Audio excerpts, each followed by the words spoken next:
Today's daf is Pesachim Ayin Hey, and it is a pleasure to teach this amazing daf. We've just started a parak Ketzad Solin. Let us start with our sponsors for Thursday. We have a Talmud Torah sponsorship by the Elbaum family for the recent yahrzeit and memory of Gerald Elbaum, Yaakov Kifel, Ben Avraham Menachem Zal, loving father of Avron, Sean, and Judah Elbaum, and loving husband of Shirley Elbaum. May his memory be a blessing and remain eternal in our hearts. And by Bracha Strimber, in loving memory of Avi Strimber, Avraham Ben Kalman Eliezer Levi Zal, on his 9th yahrzeit. We have a week of learning sponsor by Gail and Doug Stanger in honor of their grandson Etiel Mordechai Weinberg, who will become a bar mitzvah in Parshas Yisro and also be called the Torah Shvat 23, morning minyan, Baruch Hashem, so that in this unprecedented time, family members can share in this Simcha Mazel Tov. And by Moshe and Devorah Werdesheim for Refuah Shlema for Yara Golit Bas Shai Etzel. We also have a Daf Yomi sponsorship by Bobby and Lisi Lilienfeld in honor of the birthday of their son Yosef, Mazel Tov Yosef. And by Michael and Rachel Terniansky in commemoration of the 2nd yahrzeit of Rachel's brother, Levi Delman, Arya Leib, Shaya Ben Avraham Yitzhak, Hersha Levi, Zol. Thank you to all our sponsors for helping us bring the Daf Yomi to the entire world and to all of Baltimore. So Baruch Hashem, we are at the top of Ayin Hey, which is Alav Shalom, so it's appropriate for some of the sponsorships. And we have started the parak of Ketzad Solin. How do we make a barbecue of Korban Pesach? So all of our barbecue experts are waiting for the snow to melt and the weather to get a little better so we can fire up the grill and roast our Zecher, the Korban Pesach. But we saw yesterday, we don't want to make it like a Korban Pesach exactly, because then someone might make a mistake. Instead of saying Zecher, the Korban Pesach, they'd say Zei Korban Pesach, and then they'd be eating Kochim B'chutz. This is a reason why during the Pesach Seder, we say that the shank bone, the zroa, is a zeicher, the Korban Pesach, but we don't point at the bone when we say that. We point and say that this is the matzah, this is the maror. But if you look at some of the footnotes and some of the Haggadot of Pesach, they say don't point to the zroa, because someone might say zei Korban Pesach instead of zeicher, the Korban Pesach, and that zeicher and that zei, they do make a difference. We mentioned yesterday the famous Todos Ishromi, Todos in Rome, had them roasting a lamb on Pesach as a Zecher, and the other sages got mad at him and said that you're close to bringing Am Yisrael to making a mistake and accidentally consecrating Kochim B'chutz. So you have to be careful about roasted meat on Pesach. We mentioned yesterday, halacha l'maisa, we do not roast any kind of meat for our Pesach Seder, for our Seudah. But if somebody, we saw also Baraisa, if it was boiled, then it wouldn't be considered roasted. So the Eitzah in some of the Mefarshim, some of the poskim, they bring down, if a woman accidentally roasted for Pesach Seder, that you could fix it by going ahead and cooking it, boiling it after, doing something else, so it's not simply roasted, it also has something else done. So good, we're at the top of Ayin Hey at the 2 dots, Ein Solin Es Pesach. So going back to our Mishnah, what is this actually going on? It says, Ein Solin Es Pesach, Lo Al Shvud, not on a metal stick. Remember, we used a stick made of pomegranate wood, which is why if I were in charge of JNF right now, I'd be planting pomegranates all over Eretz Yisrael. If you're zocheh to make aliyah, plant some pomegranates, please. We're going to need a lot of them. So we don't do it on the shvut of metal. We use pomegranate instead, v'lo ala askala, and not on a grill. So we're going on this lo ala askala business. We say maise listor, because what's going on in the Mishnah? We say we don't use an askala, and then immediately after that, we say Amar Rav Tzadok maase. But Rabban Gamliel Shomer LaTavi Avdo, he said to Tavi, his famous Talmud Chacham slave, Save it solilanu as a Pesach al Askala. Go roast us up the Korban Pesach on the grill. Remember, we mentioned yesterday that according to some, the Nitziv and the Rav Yaakov Emden and others, this was after the Churban Beis HaMikdash. Remember, we spoke out that there was this whole discussion if you could bring a Korban Pesach after the Churban, and it appears that they did. So if this was really a Korban Pesach, then why is he using a grill? The Gemara here says, Maise Listor. We usually have a Maase. This is not a Baba Maise. This is a real Maase, like Halacha la Maase. So we usually have a story and an illustration to prove the Mishnah, not to be Soser, not to be Listor, not to undermine or contradict the Mishnah. Hasori Mechasra, there's something missing from the Mishnah. Hachetani, this is how you should teach it. So what happened, there's different explanations what it means, Hasori Mechasra, something's missing. Would they really have a Mishnah that's missing? Perhaps when they compiled the Mishnayot, there were different versions. There's different ways to teach the Mishnah, different baraisot, which were outside of the Mishnah, and maybe they had started learning a version with these words missing, and then they realized it would be better to use the words, or at least to have the Talmidim learning the Gemara to put in these words when they were explaining it. Hahikitani, this is how you should teach it. Im askala minukevet, if it is a holy askala, if it's a grill with a gap, not a grill that's where the metal is tight together, but it has quite a bit of spacing, mutter, that would be mutter. The Rashi here explains, he says, Yesh cholo gadol, there's actually a very large gap, bein bariach lebariach, between one pole to the next of this grill. So you're actually, the carbon pesach is not directly on the grill, but it's on the shvud, it's on the stick of pomegranate wood, but kol tlei nisla ba'avir, shebein shnei berichim. And he says the entire pesach is actually not touching the metal grill, you're actually using the metal grill to hold up the spit. She'ein basar nogeh b'barzel. So now that your animal, your carbon pesach, is not actually touching this grill, you're just using the beams of the grill as a place to put your shvud of rimon. So now instead of having it standing up in the fire, it's going across the fire. So Rashi is saying it doesn't touch the metal at all. The Rambam actually says it could touch the metal, but we're dealing with it's widely spaced, so the fire will get in between. It's not a tight grill, with the metal close together. It's got a lot of spacing. So the Rambam would allow even to touch the metal. The Ravid says that's kind of an issue with the next Mishnah. We're going to see it shouldn't be touching anything, but the Rashi says definitely it's not touching. Good. So that's all about grilling, so we can get ready to fire up our grills when the snow melts. Amar Rabbi Tzadok, Meiser, Rabbi Gamliel, Shem Latavi Avdo. So he's repeating the Mishnah. Say Tzali Lono Esa Pesach Ala Askala Minu Keves, on a holy grill, a grill with wide spacing. According to Rashi, wide enough that it doesn't touch. According to the Rambam, wide enough spacing for the fire to really get in there and do its work on the carbon pesach, so we can call it sli eish, and not that the metal is being heated up and the metal is roasting. So we saw yesterday that was the problem of using a metal stick. Rav Chinina bar Idi me Rav Ada bar Hava. So he has this question: a tanar shehesika b'klife orla, an oven that you fired up your oven with the shells of orla. You've used some kind of orla wood, orla fruit, as we understand. Orla is the fruit of the first 3 years, and you're not allowed to eat it. But what about if you had orange peels or nut shells or whatever it is, the klipim, the shells of orla, and you fired up the oven. Now remember, in the second parak already, we saw this was a problem. If you baked bread, you baked your matzah in such an oven that was fired up with shells of orla, then it would be usr. Now then they said, what if it was orla and something else? Maybe it was the famous concept zeh v'zeh gorem. This and this are causing it. They're causing it together. If it was mutter firewood and orla together, there were some who were matir it because zeh v'zeh gorem. And they said, what if you fired the oven for the first time with orla? And we know the first time you fire an oven, this is a clay oven, that first firing sort of solidifies and hardens the oven, so it's sort of the makeh patish, the final step in making the oven. So now there was an opinion that the entire oven should be shattered and smashed. You can't use it because you've used orla to sort of create that oven. So anything after that would be relying on the orla. So in this case, you've fired up your oven with orla, the garfo, and then you swept out the coals. You swept out this orla fuel. So now you have a hot oven with no fuel inside, no orla inside, but it's still hot. And then you stuck your pizza bread to the side of this oven, and it's still hot. It's hot enough to bake your bread, but there's no more orla in it.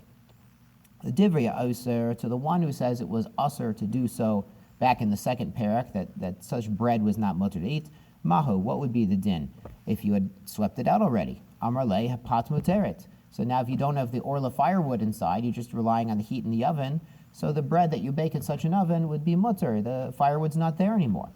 Amar le, so he said back, V'ha'amar Rav Hinan the Sava, Rav Hinan the elder said, Amar Rabbi Yasi, and then Rabbi Yasi, Amar Rabbi Yochanan, Taner Shehisiku, an oven that you fired it up, Vigarfu, and then you swept out all the firewood, all the burning sticks and embers and coals, V'tzila bo'esa Pesach, then you roasted your Pesach in such an oven, and Zayt Sli Eish. This is not really Sli Eish. So before I go on, Garfu is a lashon we had in the Gemara in Shabbos. Remember the third parak of Shabbos, we talked about all the different ovens and the different shaped ovens, the cone oven, the rechayim, and the double oven. And we said that there was a heter on Shabbos to leave your food on the stove if it was garuf, if it was swept out. So this is the exact same process we're talking about. You fired up the oven, you got it hot, and then for Erev Shabbos, if you already swept out the coals or you covered the coals, it would be mutter to leave the food on Erev Shabbos to keep it warm. You could leave your chicken soup on, because if the coals are swept out, you can't stoke the coals. The problem of leaving the food on the fire is you could stoke the coals, or in our case, perhaps adjust the knobs. So if the knobs are covered up, we say that's like grufa ketuma, or if you swept out all the coals, you can't stoke the coals anymore, so that's garf. That's the same word here, garfu. You swept out all the coals, swept out all the firewood. Vitzilu Pesach, ein zetzleish. It's not a tzleish anymore, because there's nothing on fire anymore. It's hot, the oven's hot enough to roast, but it doesn't have a fire in it. Shneimar tzleish shtei pa'amim.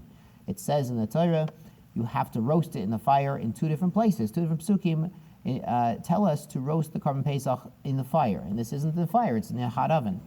Taima de Goli Rachmana tzleish. So the reasoning is the Torah revealed to us tzleish shtei pa'amim, twice. So we really need tzleish. We need an actual open burning fire inside of we need the burning fuel inside the oven. Halo Goli Rachmana. If the Torah had not revealed this to us, Hava Mina tzleishu, we would have thought this is a tzleish, that even oven heated up, but then garuf swept out, there's no burning fuel in there. Amalei Gali Rachmana Chasam says the Torah reveals that they're a Korban Pesach, you'll feel it mina, and we learn out of Pesach, so too for the Orla case. Ibai Sema, or you could say Chasam Taima de Kasav Rachmana Tzleish Teva Amim. There by Korban Pesach, it has to tell us we roast it on the fire twice. Halo Kasav Rachmana Tzleish Teva Amim, because if the Torah hadn't told us you roast on Tzleish Pesach on the fire twice, Havamina Aish Kapid Rachmana, that the Torah is makpid on Aish, on having an actual flame. Afilu Garfu, of having the heat of fire. Afilu Garfu, even if you'd swept it out, then maybe that would be okay for a Korban Pesach. So the Torah has to write Sli Aish twice, so we know that Afilu Garfu Nami is not Sli Aish, because you've taken out the fuel, the burning fuel is out of the oven, it's just a hot oven, okay, it's hot enough to roast, but you need the actual fuel burning under the Korban Pesach. Afilu Garfu Nami Sli Aish Hu. You would have thought that even if you swept it out, it's a Tzli Eshu, it's considered Tzli Esh. Avol Hacha, but here, by the case of Orla, you've heated up your oven with Orla, and then you've swept out the Orla fuel that's burning. Ha'etzim de suraka kapid rachmana. The Torah is makbid that we don't use Orla. Orla is an Isser Hana, you have to bury it, you have to get rid of it, flush it.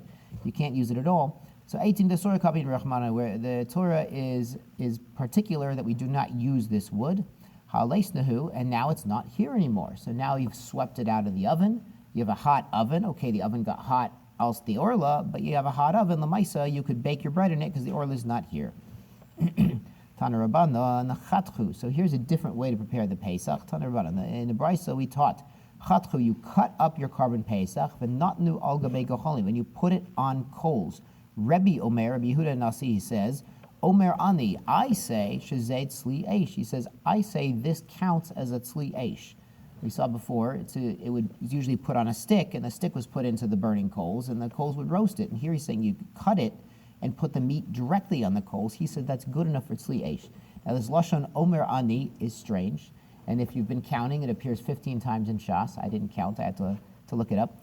In Rav Yosef Engel, he explains Omer Ani is a Lashon Anava. It's like saying, in my humble opinion. We know that Rebbe was a very humble man, even though he's very rich and a big Talmud Chacham and the leader of the community was very humble. He says Omer Ani. And actually these words Omer Ani appear one other time in Tanakh. They appear in Tehillim Mem Hey, when David the Melech says Omer Ani Masai Melech. He says, I say my actions are for Hashem's sake, and I will be Eit Machir, I will be a swift scribe. And that's a remez, according to Rav Yosef Engel, it was a nevuah that David HaMelech had, that one of his descendants, Rabbi Yehuda Nasi was a descendant, direct descendant of David HaMelech, would have to do something, L'Shem Shemayim, and write something down. It says, Omer Ani Ma'asai L'Melech, my action is for the king, I will be a swift scribe.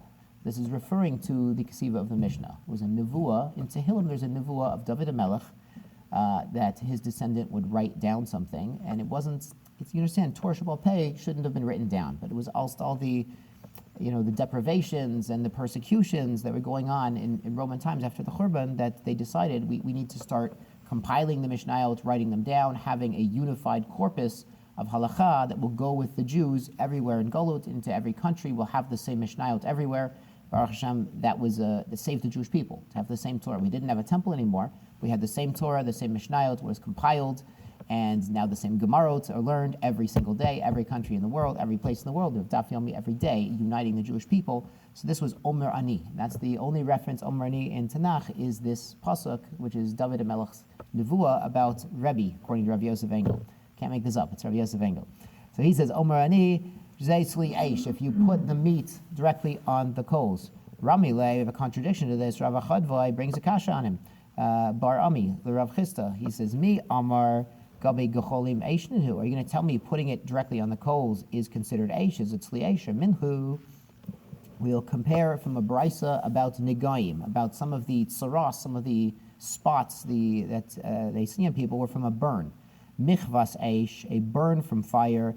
Ainli Elish Nechva B'Eish. I would only know that this refers to Mamish, a fire. Nechva B'Gechelis, what if it's from coals? Beremitz, or from hot ash. B'Sid Yoteach, or Sid is it's like they use for plaster. It's like a lime kind of plaster substance. It's boiling. Begifsis Roseach, a gypsum that's boiling. Kol Devar Ba Min Ur, anything that is heated up by fire, not just fire itself, anything heated up by fire. Lesuya Chame, or even boiling water, even hot water. Minayin, how do you know this counts as a michvah eish? Talmud Lomar, michvah riba. A burn and a burn is riba. So it's michvah eish, and then the end of the pasuk says michvah again. So any kind of burn that's been caused by something heated up by fire, not just fire itself, counts as a burn. Riba. Taima de Rabbi Rachmana michvah. So the reasoning we include it is because the Torah added the word michvah, as michvah twice, a burn twice. So any burn from heat counts for tzaros. Halo Rabbi Rachmana michvah. Gechalim lavation. We would have thought coals are not fire. We're talking about not coals with a fire blazing out. We're talking about hot coals. So we would have thought that's not a valid fire. And this is a problem for Rebbe, who says you could put the Korban Pesach directly on the coals. Amarle gachelis shel eitz lo eitz jichra. He says coals made of wood doesn't require a puzzle. Coals made of wood, they're burning. They're made of wood. They're compacted, pre-burnt wood, and now they're burning. So it doesn't need a pasuk. The Rabbuye. Because we understand burning wood is the epitome of fire. So we don't need to include that. That's obviously a fire. Needed for any gechelis, any kind of coal, any kind of heated up substance which is made of metal. So you're telling me that something heated up, a metal that's heated up, molten metal is not fire. Hagabi Bas Kohen, but what kind of punishment does a Bas Kohen Shazinsa, that she committed adultery, get? She gets a very bad punishment, as we learned in Sanhedrin just 2.5 years ago. In the fire we burn her. Amar Rav Matna, what Rav Matna explains, that this is not literally, we do not throw the Bas Kohen Shazinsa on the fire. What happens is, Batila Shel Aver Hayu Osina, they made a wick of lead. They prepared molten lead. Shiny chasam, and actually poured the lead into her mouth, and the sreifa was done, we're going to see, from inside out. Shiny chasam, that's different by the Bas Kohen. Amar kra be'esh tisaref, in the fire she shall be burned. So tisaref, l'rabos kol sreifa sabas min ha'esh. So this word tisaref, she shall be burned, so it's not just be'esh tisaref, in the fire she will be burned. So she'll be burned with something that comes out of the fire, which is this molten lead. Kol shaken eish atzma. And kol shaken in kal v'chomer, you could use eish atzma, fire itself. So eish tisaref, even something heated up by fire, not just fire itself. V'nakif la chavili zemuros. So why don't we surround her with bundles of vines, which are highly flammable, v'nikle, and then we'll light it up if we could just use fire itself. Why do you go to the trouble of melting down lead to pour in? Asya streifa maybe the Aharon, because you learn burning from the sons of Aharon. This is the first two sons, Nadav and Avihu. Malachalan sreifas neshama v'guf kayim. So just by the sons of Aharon, what happened was their neshama was burnt up, and their goof was still there. Their body was still there. That's why they had to be carried out of the Kodesh Kodashim after, you remember, Nadav and Avihu went in to offer Keturis without being commanded. And Hashem took them for doing this. Avkan sreifas neshama v'guf kayim. So too, we by the Bas Kohen Shazinsa, we burn her from the inside out. We don't burn from the outside in, we burn from the inside out by using this hot lead. So there's an amazing hara about Nadav and Avihu, and I actually have notes, it's so good. This is something that when we were learning Shmini last year, I would say this is my Torah, but this is Hashem's Torah that Hashem chose to reveal through me. It's got nothing to, it's Hashem's Torah. It's good. So this is what Nadav and Avihu did. They went in there and they offered incense, offered Keturah without being commanded to do so. And the Gemara says, what was their sin? Well, they were Mora Halacha, they didn't ask the Rebbe, they made a decision by themselves to go in and do that. There's another reason they had been drinking, they drank wine, and another reason they didn't get married. So Hashem revealed to me, these are all the same reason. It's all the same reason. It's one big reason. And what they did was they didn't get married, they didn't start a family because they held themselves out as being not ready. They weren't ready to get married. There's an amazing Gemara, and it's in Kiddushin 29b. And it says, Tana Rabbanan Lilmod Torah V'Lisa Isha. Are you going to learn Torah or get married? Yilmod Torah, learn Torah first, Achar Kach Yisa Isha, and then get married. V'im Ef Sharlo B'Lo Isha. He can't go on without a wife. He has, you understand, bodily desires. Yisa Isha, so he should get married. Achar Kach Lilmod Torah, and then he'll learn Torah with a clear mind because there's a healthy outlet. Amar Yehuda Amar Shmuel Halacha Nosi Isha V'Achar Kach Yilmod Torah. He says, really, you should. He advises Rabbi Yehuda Amar Shmuel, you should get married and then learn Torah. And then Rabbi Yochanan replies, this is famous. He says, Amar Rechayim B'Tzavara V'Yaslik B'Torah, with a millstone around your neck, you're going to be busy in Torah. How could you get married and start a family and be osik, put all your energy into Torah? By definition, if you're married and you're starting a family, you can't put all your energy into Torah. By definition, you can't do that. It's a millstone, says Rabbi Yochanan. So the Gemara answers, Halon Halahu. So one is for Bavel, one is for Eretz Yisrael. And they bring, Mefarshim there, explain that in Bavel they would get married and then make a Sheva Brachas Mazel Tov, and the Chazan would leave. He'd go to Eretz Yisrael and learn Torah, for a year or two or three, depending on the financial situation. And the families of the Chassan and Kola would support the bride and the groom also while he's away in Kola, but they support her. She wasn't even in the same country. So he was free to learn Torah. He was married, Baruch Hashem, but he was free to learn Torah completely because his wife was taken care of. In Eretz Yisrael, they were poorer, so they would learn Torah first and then get married later once they had achieved something in Torah. But in either event, the idea is that a young man has to find his own voice in Torah. He has to find his own hashkafat ha'chaim. He has to find his direction in life. Before he gets married, he has to have some Torah under his belt. He has to have some life experience. He has to become a man who can be the leader of a wife and children, be the leader of a family. That's in either event, in either place. That's the pshat, is a boy can't just be a little boy. He has to make something of himself. He has to start becoming a man before he's thinking about getting married. And you understand, in our generation, this could be a little later. So maybe he wants to go to a year in Eretz Yisrael first. Maybe he wants to go to college first. Some even want to go to grad school first or med school first. We understand it's a little different. In any event, a man has to become something before he wants to go get married. He has to be something before he can be a leader to a wife. Nadav and Avihu said, "We're not ready. We're not leaders. We haven't learned enough Torah. We haven't become the high level we need to in Avodas Hashem that we can think about leading a wife and raising children. We're not ready." That's why they didn't get married. But what did they do? They were more a halacha b'fnei Rabbo. They ignored Moshe and Aaron, and they made a decision to bring the Keturahs, which shows they thought they were ready. So they were holding themselves out externally as saying, we're not ready, we're unworthy, we're still Talmidim, we're still too young, we're not ready to have a wife and children. But then they made this decision without Moshe and Aaron to go into the Kodesh Kadashim, to bring Keturahs without Hashem asking. And not only that, they drank wine first to show that they could do an avoda even when they were a little distracted, a little intoxicated. So it's soser. It's tochu lo kabaro. The inside was not like their outside. On the outside, they're saying we're not ready, we're too humble, we're too low, and then they went into the Kodesh Kodashim. Then they said we are ready to connect to Hashem. So it was the contradiction, and this is why they were punished. So it's all one reason. It's all one reason. They didn't get married, but they still paskin halacha without the Rebbe, and they still drank wine before they did this avoda. So that was contradictory. That's why they were punished. You understand, if they were married, their wives probably would have said, don't do that, that's a bad idea. So that they would have been saved from that by the chachmas nashim ban sabaisa, the wisdom, the everyday wisdom, practicality of women. It would have been a moderating factor in their spiritual fire. You understand, they were very holy. That's why Hashem took them. They were Mikdashai Tikdashi. They were the holiest ones there because they were so attached to Hashem. And this is again why their neshama was burned up. Their neshama was burned and their goof was still there. Their neshama was totally attached to Hashem, but their goof, since they never got married and had children, wasn't being used fully for Avodas Hashem yet. So their goof wasn't burnt up, only the neshama, because only the neshama level was attached fully to Hashem and not the goof. So that was, Hashem revealed that. That's in Shmini over there. So that's why we learn from them to the sota, why we do the fire from the inside and not the outside. Good. Guf kayim navi lo chamea or. So why don't we make for her a very hot fire? Bishum de Rav Nachman, Amar Rav Nachman, Amar Kra. Rav Nachman says, ve'ahavta l'reicha kamocha.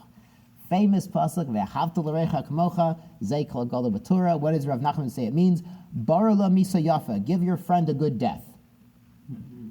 Ve'ahavta l'reicha kamocha means give him a good way to die, not so much pain. We don't want to burn the person alive and from the outside, and it's horrible, and you understand, we want them to die. You understand, they're a sinner and they're chayiv misa, they have to die. The Sanhedrin is paskind, but we don't want it to be painful and agonizing and embarrassing. So since we have Rav Nachman, why do you need to compare them to the Bnei Achron who were burned from the inside out? We're not comparing them to Bnei Aharon, the not of an Avihu. Havamina, Streifas Neshama V'Guf Kayim Love Streifahui. We would have thought that's not a valid way to be executed by Streifa, to have the inside burned and the outside still there. And if we're using the reasoning of Rav Nachman, it should be a Misa Yafa, Haftarecha Kamocha, they should die quickly. Why don't we bring a lot of bundles of vines? They're highly flammable vines, Tuva, a lot of them. That she's going to die very quickly because it'll be an extremely hot fire, a lot of flame, a lot of fire. So Kamash Malan, that we rely on the Gzera Shava of Nadav and Avihu, that we burn her from the inside out, we pour molten lead into her throat to burn her from inside out. We don't bring a lot of vines from the outside and burn her inside. Now, if we remember, Sanhedrin Nun Beis Amud Beis, there is a Maisa that Rav Chama Bar Tuvia took a Bas Kohen and surrounded her with a lot of dry vines and burnt her up. It happens. They're in the Sanhedrin Nun Beis Amud Beis. And they had a problem with it. They said, "Why did you do that for? You've made two mistakes. First of all, we don't burn a Bas Kohen with vines from the outside. We use the molten lead from the inside. Didn't you learn Pesachim Ayin Hay? And second of all, there was no Misas Bezdin anymore. There was no Misas Bezdin because there was no Bezdin. There was no Sanhedrin on the Temple Mount. So Rav Chama Bar Tuvia was much later on. How could you do that?" So the Mefarshim there say it wasn't a real Misas Bezdin. It was a Horas Shah. It was something done because the time needed it, because it was like a one-off, because that particular generation and that particular place was tilting towards its nus. And this was an action intended to shock the public away from that decline into znus, into adultery. And so he burned the Bas Kohen in fire, because that's the din. But he changed it up on purpose. He used the vines on purpose to show this wasn't a Misas Bezdin. It wasn't an official sanctioned Sanhedrin execution. It was actually a Horas Shah, and that's why he did the vine. So Rav Chama Bar Tuvia had an answer for his, according to the Mefarshim, had an answer for why he did that. But he did the vine method, but that's not an officially sanctioned method. Ela be'esh lamali, so why does the Torah say be'esh? Why we tisarif be'esh? If tisarif is good enough to execute the Bas Kohen, we burn her with molten lead. Why does it say be'esh? Afuki ever me'karo. This excludes lead from its origin. Rashi says sometimes you would mine lead and it would be warm, it would be hot and already melting, already flowing. And it's a shtickle strange. It's a little bit strange, but it could be perhaps if it's near a geothermal vent or it's near some hot materials in the earth, it could be melted. There's other mefarshim in the Koran, they bring down a note that perhaps this means me'karo is when you originally mine lead from the ground, it's mixed with all sorts of impurities. And it's not going to burn very well. It's not going to become molten because the lead is mixed in with other metals and other slag and other things. So we actually have to refine it to make this wick of lead in order to have a proper burning of the Bas Kohen. We can't just use the raw material we get out of the ground. Good, first wide line. Amar le Rabbi Yirmiyah Rabbi Zera. Rabbi Yirmiyah says to Rabbi Zera, Kol heicha dichsi ba'esh tisarv. Is it true that everywhere it writes, in the fire you will burn, the rabbis kol streifos? It includes any streifos, habaus, machmas eish, anything hot that's been heated up by fire, like we said, by the mikvah, the burn by tzaras, and the Bas Kohen's execution with the hot lead. What about the bowls that we burn? Now, there's a few times we burn the bowls. There's a bowl chatas for the Kohen Gadol, who made a mistake, for the Sanhedrin, who made a mistake in Pesach, and on Yom Kippur there is a par hanisraf, the par that goes bifnim, that we sprinkle the blood inside, and that one's entirely burnt up. And these are chatas, but they're special chatas that we burn the par entirely. A normal chatas of a normal animal, the Kohanim actually eat. Parts go on the mizbeach and parts are eaten, but these bowls are burned entirely. And it says, B'esh tisaref, dichsiv bahu, v'saraf oso, ala eitzim, b'esh. It says you burn it, these bowls that are chataut, on the wood in the fire. Tanya and the Brisa explains, ba'esh v'lo b'sid, it has to be in a fire, v'lo b'sid roteach, and not with lime that's boiling, v'lo b'gipsid roteach, and not with gypsum that's boiling, and we understand not with these other hot items. Amar li hachi hashta. So here, take a look here. Chatam dichsiv ba'esh. So there it writes be'esh v'hader tisaref, and then right after tisaref you burn it. The Rabot Kol Sreifot says with fire you burn it. That would include, like we said by the Bas Kohen, anything that's heated up by fire or by the Yitzaras. Kol Sreifot abat machmadesh. Any sreifa that comes on account of fire. The fire heated up water, and that created the mechva, created the burn, and that's a valid sarat. By these bowls that have to be burnt up entirely, it says you burn him on the wood in the fire. So instead of being eish to saref with the fire, we understand that be can mean in, it also can mean with, or it can mean by means of. Ba eish is not just in the fire, it can mean by means of fire. To saref, you burn it. Sarafoto ala eitzim ba'esh. Levasof eish has eish at the end. The memra de eish in. It's davka with fire, midi acharili lo, and not with something else to heat it up by fire. Chasam name ktiva sreifa livasov. So there too it writes sreifa at the end. Dichsiv, turning over to Amud Beis, al shefech hadesh and yisaref. It says by these bowls that are burned as a chatas, al shefech hadesh and yisaref. On the place you spill out the ash, that's where you burn it. Amrihahu yisaref mibaile. That yisaref we need to know. The Ketatani, like the Brisa explains, yisaref we burn it there on the place of the deshen, the place where we put the ashes from the mizbeach. Deshen, even if there's not ashes there right now, because you've already cleaned out all the ashes. That sometimes they would clean the ashes when there were a lot of them. Yisaref we burn it there. Yisaref afal pi shechetzitza or berubo. Even though the fire is already taken to the majority of this animal, we keep tending to the fire and stoking the fire to get it entirely consumed by Aish. So it's all Shefech, Hadesh, and Yisaref. We need this Yisaref that we put it on the place of the Deshen, and we burn it with Aish. Now the Trumas Deshen is interesting because the first avoda in the morning is taking a little bit of the ash off the Mizbeach to this Makam Shefech Hadeshen, where we leave this, and it's a tremendous musar that our first avoda in the morning is sort of cleaning up from yesterday. We kind of take out the trash from yesterday. We want to clean up from yesterday and start the new day cleaned up. But it's also, it's a new day. We want a clean slate to start on. So we're thinking about yesterday. We're also thinking about starting a new day. You can always start the day off on the right foot with a new daf. So Baruch Hashem, we have a new daf every day for inspiration. Ravina Amar Krochatani. So put them together and teach them together. So combining tsaras and the case of the part. Michvas eish enli ela shenichva ba'eish uva gechelis. We would only know from fire or from coals. Nichva beremetz. So what if it was hot ash? Besid roteach, or burning lime. Begifsid roteach, or boiling gypsum. Kol davar ba machmata or, anything that's been heated up by fire. Lesoya chamei or, even hot water, boiling water can cause a michva for tzras. Minayin, how do we know that's valid? Talmud Lomar, michva. It says burn twice. Riba, like we had in Amud Aleph. So anything heated up by fire can cause a michva for hilchos tzras. Rava compares, mi amar Rabbi gecholim ikru eish. Do we say that coals are eish? Because on Amud Aleph we didn't say gecholim, and here we're saying gecholim. Reminhu, I have a contradiction that coals are not fire, because by keturis, by the incense, going back to Nadav and Avihu, here's what you do for keturis. Gochale, you bring gochale eish, it's called, coals of fire.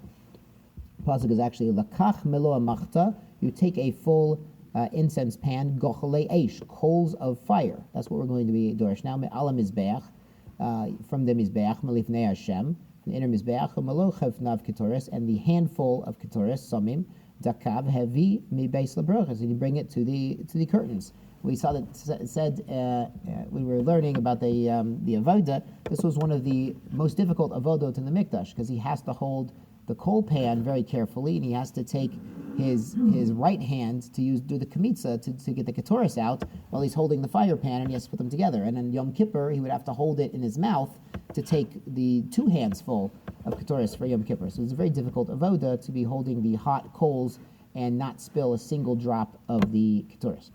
So gochale eish is what's written there, coals of fire.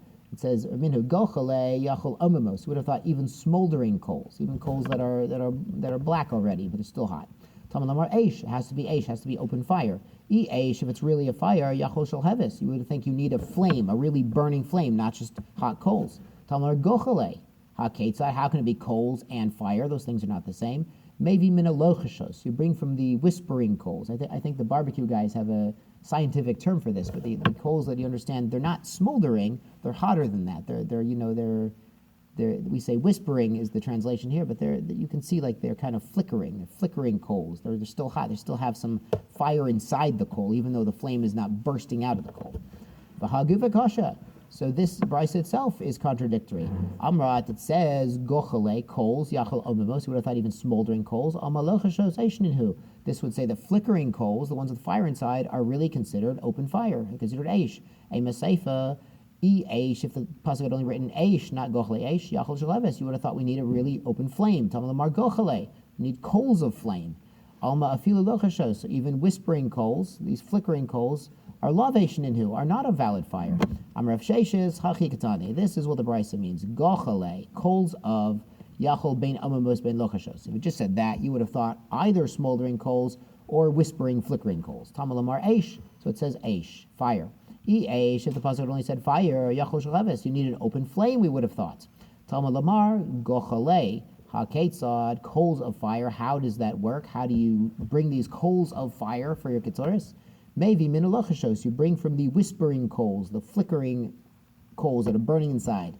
Mikomakom gacholim lo ikra eish. So you see that coals are not called eish. And up above, you said by nichva, coals are considered eish to cause a burn. Kasha le Rebbe. And this is a kasha to Rebbe who says, remember, you could cut your carbon pesach up and put it directly on the coals, not necessarily on a spit. Amar baye tartz hachi. Here's what we have to answer this by the Ketores. Gochale yachol omimos.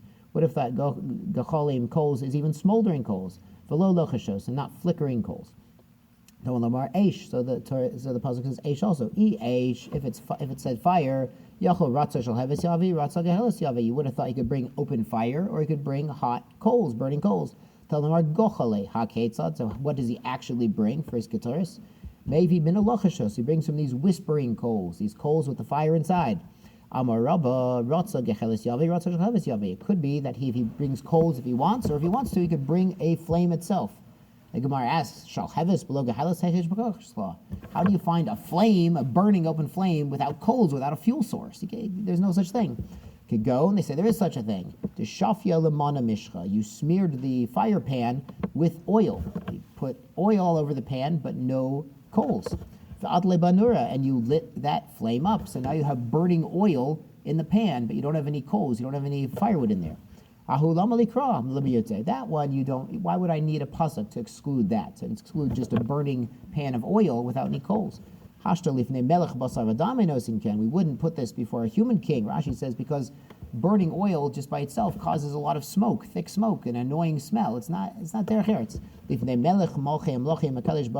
Again, of course, we wouldn't bring that to Hashem. Hashem, understand, gets honor even more than a king. So you wouldn't bring this to a king. We have this concept by Bishul Akub. If it's Ole al Shulchan Malachim, a food is important if it would be served at a royal banquet or at a presidential reception or something like this, then we understand it's something important. So here too, we wouldn't bring this smelly, smoky oil without any fuel source before a king.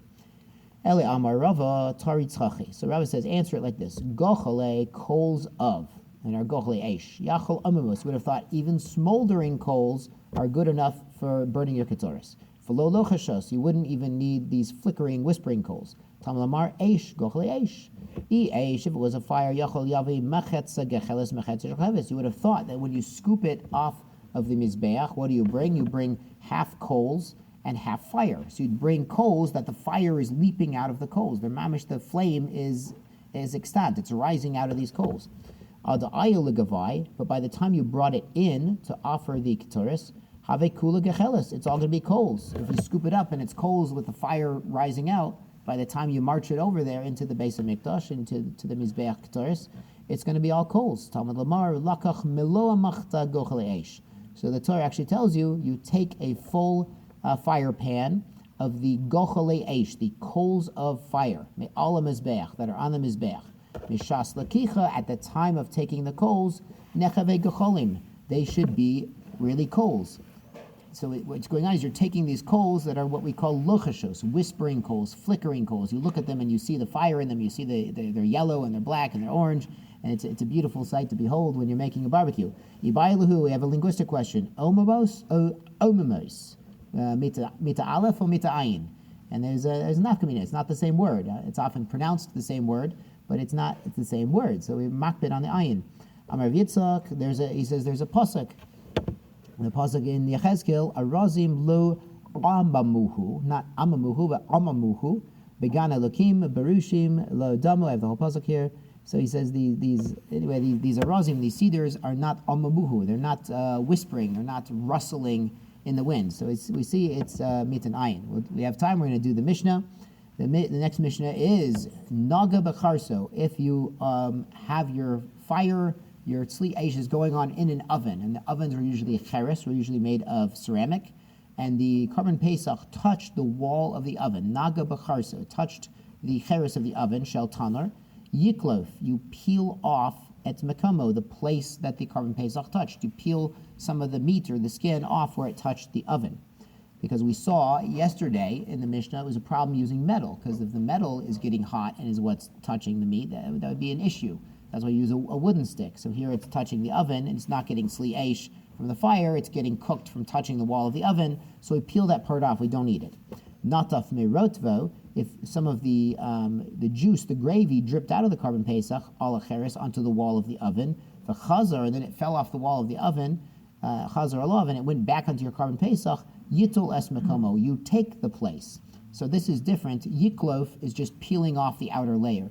Notel is kedei netila, is one finger's width in. So this is actually halacha l'maisa. We say there's a difference between a klipa and a kedei netila. As we remember, all netilas yadayim is on our fingers. Netila, a yitul, is kedei netila is one finger. Nataf merotvo, if some of the sauce dripped out, the hot gravy dripped out ala solis on the fine flour that you have there, yikmots, you have to make a kmitza, scoop out esmekomo, the place it fell. Because you can't have this. It's gonna, the taste of your Korban Pesach is going to go into that flour. Sachu b'shemen truma. What if they anointed, they smeared, they basted your Korban Pesach with truma oil? Now you remember, only kohanim can eat truma, like Rabbi Tarfon taught us a couple days ago. Im chaburas kohanim yochelu. If they're all kohanim in the group, they could eat that thing with truma oil on it. Delicious. Im shel Yisrael. If there's Yisrael in the group. Im chayhu, if it's still raw, you haven't cooked it yet, yidichenu, you can rinse it off. Im tzlihu, if it's already been roasted, yiklof es achitza, you just have to peel off the outer layer where the oil was touching it, because it's truma, Israel can't eat it. Sachu b'shemen shel meiser, if he anointed it with meiser sheni oil, lo yaseinu damim al b'nei chabura, you can't charge the other members for meiser sheni. We don't buy and sell meiser sheni and do transactions with meiser sheni. We can eat it in Yerushalayim, which is good, we're eating our Korban Pesach in Yerushalayim, fine. But if they basted with Meiser Sheni, then you can't charge everybody else for your Meiser Sheni oil. If one of the guys from the Chabura used his oil, he can't charge anybody else because that's doing business with Meiser Sheni. She'ein podin Meiser Sheni b'Yerushalayim. We don't redeem Meiser Sheni in Yerushalayim. Now this comes up halacha l'maisa, where if you have yogurt on the top shelf of your refrigerator and you have chicken right underneath, and the kids go in reaching for the orange juice and they knock over the yogurt into the chicken. Now it makes a difference, as we see with our Paschal lamb. If that chicken underneath is raw, you just rinse it off, Rabbosai. All you do is rinse it off. Because you have cold chicken in the fridge and it's raw. It hasn't been dried out by heating up yet. You just rinse that yogurt off your chicken. Shalom al Yisrael. What if the chicken's already cooked? So then, well, there's nafkaminas if it's spiced. If it has cracks in it, the yogurt's falling in the cracks, you might have a bigger problem.